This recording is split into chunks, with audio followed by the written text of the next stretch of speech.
Have Darwinism and Dawkins disproved God? By Stephen Meyer. Recently, many prominent and self-appointed spokesmen for science have argued that modern science has demonstrated that belief in God is no longer credible. A spate of best-selling books, led by Richard Dawkins' The God Delusion, have popularized this idea. Dawkins and other new atheists argue that science shows with the existence of God to be a delusion, a failed hypothesis as one book suggests. Why?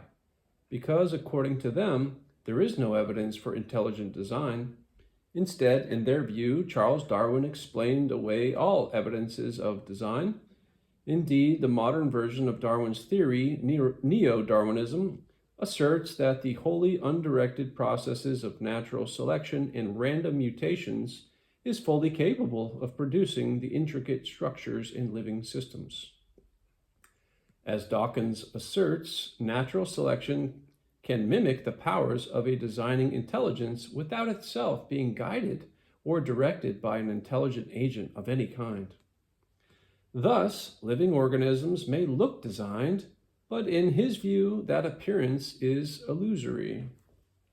Since, he says, the design argument was always prior to Darwin the strongest argument for God's existence, the idea of a creator is now extremely improbable, and placing faith in him is tantamount to choosing a delusion. But is the premise of Dawkins' argument accurate? Has Darwinism refuted the design hypothesis and with it any scientific evidence for the existence of God? In fact, Darwinism has not disproved the case for intelligent design, and the foundational premise of Dawkins' argument is fatally flawed. Today, there is compelling evidence of intelligent design within the inner recesses of the simplest living cells. Darwin didn't know about this evidence, and neither Darwin's theory nor modern neo-Darwinism even addresses it. Darwin attempted to explain the origin of new living forms as starting from simpler pre-existing forms of life, but he did not explain or even attempt to explain the origin of life's building basic block, the simplest living cells. Biologists committed to the Darwinian perspective with its denial of design were not initially troubled by this gap in materialistic explanation. During the late 19th century, they thought the cell was an extremely simple glob of plasma. Such an entity, they thought, could have formed readily from a few simple, undirected chemical reactions without any designing hand's involvement. But as biologists gradually learned more about the complexity of the cell, evolutionary theorists devised increasingly more sophisticated theories of chemical evolution, theories that attempt to explain the origin of the first life arising gradually from simpler pre-existing chemicals. Nevertheless, all such theories began to encounter severe problems after the 1950s as scientists began to learn more about the complexity of cells and the information-rich molecules contained within them. In 1953, when James Watson and Francis Crick elucidated the structure of the DNA molecule, they announced a startling discovery. The structure of DNA allows it to store information in the form of a 4-character digital code. Strings of precisely sequenced chemicals called nucleotide bases store and transmit the assembly instructions, the information, that is, for building the crucial protein molecules and machines each cell needs to survive. Crick later developed this idea with his famous sequence hypothesis, according to which the chemical constituents in DNA function like letters in a written language or symbols in a computer code. Just as English letters may convey a particular message depending on their arrangement, so too do certain sequences of chemical bases along the spine of a DNA molecule convey precise instructions for building proteins. the arrangement of the chemical characters determines the function of the sequence as a whole.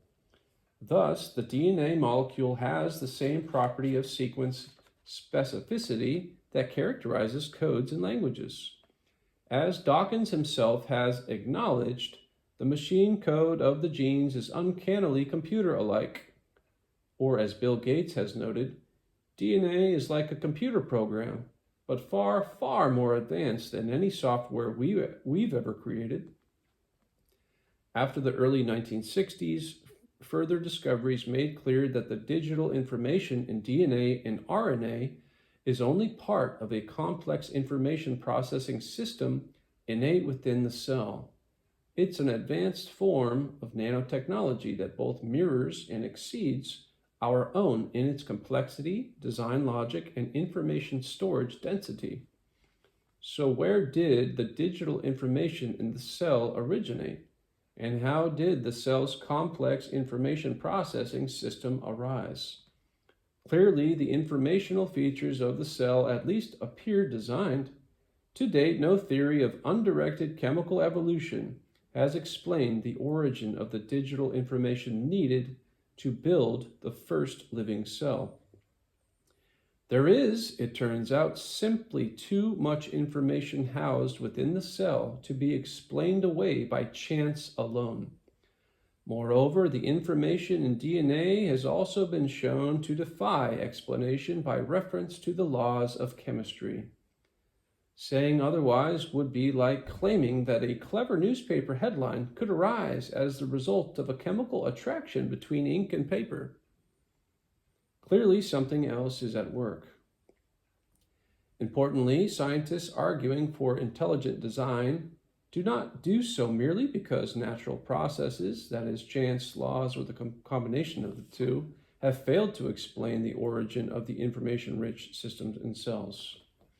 Rather, they argue for design because experience teaches that systems possessing such features invariably arise from intelligent causes. The information on a computer screen can be traced back to a user or programmer. The information in a book ultimately came from a writer. As the pioneering information theorist Henry Quastler observed, information habitually arises from conscious activity. To summarize, DNA functions like a software program. We know from experience that software comes from programmers. We know generally that information, whether inscribed in hieroglyphics or encoded in a radio signal, always arises from an intelligent source. The discovery of information in the DNA molecule, therefore, provides strong grounds for inferring that a designing intelligence played a role in the origin of DNA as well as life itself. Thus, contrary to the new atheists who claim there is no evidence of actual design in life, which in their view renders belief in God untenable, the DNA molecule reveals powerful evidence of a designing mind's work. Neither Darwinism nor Richard Dawkins and the new atheists have disproved the design hypothesis or the existence of God.